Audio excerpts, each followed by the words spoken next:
বিয়ের ব্যাপারে ছেলের বেতন 10,000 হলে কত টাকা কাবিন করা উচিত? মেয়ের পক্ষ 10 লক্ষ টাকা কাবিন করতে বলছে, এখন ইসলামী দৃষ্টিতে কি করা উচিত? ভাইরা আমার, এটা আমাদের দেশে একটা বড় রোগে পরিণত হয়েছে, মহামারীতে পরিণত হয়েছে। ব্যাপার কি? সব নারায় তাকবীর শুরু করছে কেন ভাই? বিপদে আছেন সব? মেয়ের বাবা যারা আছেন ভালো করে শুনে রাখেন, খুব সিরিয়াস কথা।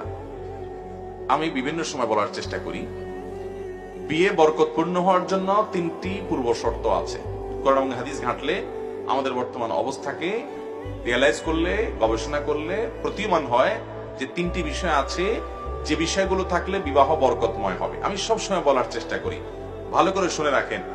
মহরের পরিমাণ বেশি করার মধ্যে বিয়েতে কোনো বরকত তো নিহিত থাকেই না, কল্যাণ তো থাকেই না, বরং উল্টাটা।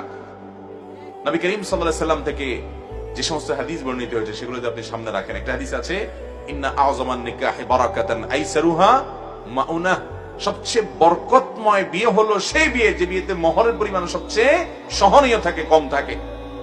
তাহলে 10 লাখ 20 লাখ টাকা মহর হলে সে বিয়ে বরকতময় হবে? হ্যাঁ, ছেলে যদি ওরকম সামর্থ্যবান হয় তাহলে 10 লাখ টাকা 10 কোটি টাকাও দিতে পারে, সেটা তো ভিন্ন বিষয়, তার সামর্থ্য অনুযায়ী সে দিবে। এই জন্য সাহাবীরা বলতেন যে মেয়ের বিয়েতে মোহর বেশি হয় যদি গর্বের বিষয় হতো, তো মুহাম্মদ সাল্লাল্লাহু আলাইহি সাল্লামের মেয়েদের বিয়েতে অনেক মোটা অঙ্কের মোহর ধরা হতো। তোমাদের মেয়েরা তাদের চাইতে বেশি দামি হতে পারে না, তাহলে কেন এত টাকা মোহর ধার্য করছো? আজ বিয়েকে কঠিন করা হচ্ছে, শুধু মোহর কেন, বিয়েতে এতগুলো বাজার লাগবে, না হলে ছেলেকে খোঁচাখুচি করা হবে, এত সব মানুষ খাওয়াতে হবে, নাহলে বিয়ে করতে পারবে না। বিয়ে মানে একটা মহা কঠিন কাজ, ঠিক না বেঠিক? শুধু আমাদের দেশে না, গোটা পৃথিবী আজ এই দোষে দোষী হয়ে গেছে। আপনি মধ্যপ্রাচ্যে চলে যান, সৌদি আরব, কুয়েত, কাতার, এই সমস্ত দেশের মানুষের অনেক ভালো গুণ আছে, কিন্তু একটা বাজে গুণ হলো যে তারাও তাদের মেয়েদের বিয়ের ব্যাপারে মোটা মোটা অঙ্কের মোহর এঁকে বসে থাকে। 50,000, 60,000 রিয়াল, 1 লক্ষ রিয়াল মোহর ধরে বসে থাকে। এবং আরবের কোন কোন দেশে তো পারলে ভাবখানা এমন যে পুরো মেয়ের মাথাতে পা পর্যন্ত স্বর্ণ দিয়ে ঢেকে দিতে হবে, তার আগে বিয়ে করতে পারবে না। এই জন্য মিডিল ইস্টে দেখা যায় ছেলেগুলো সব বুড়ো বুড়ো হয়ে যাচ্ছে, বয়স্ক হয়ে যাচ্ছে, বিয়ে করতে পারে না। আছে না নাই? মধ্যপ্রাচ্যে যারা আছেন তারা জানেন, আমি ছিলাম, আমি জানি যে সেখানে বুড়ো বুড়ো হয়ে যাচ্ছে ছেলেরা, বিয়ে করতে পারে না, কারণ বিয়ে করতে এতগুলো টাকা লাগে, 1 বস্তা টাকা লাগে।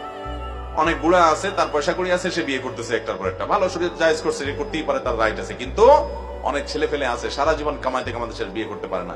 বিয়ে যত কঠিন হবে জেনা তত, বিয়ে যত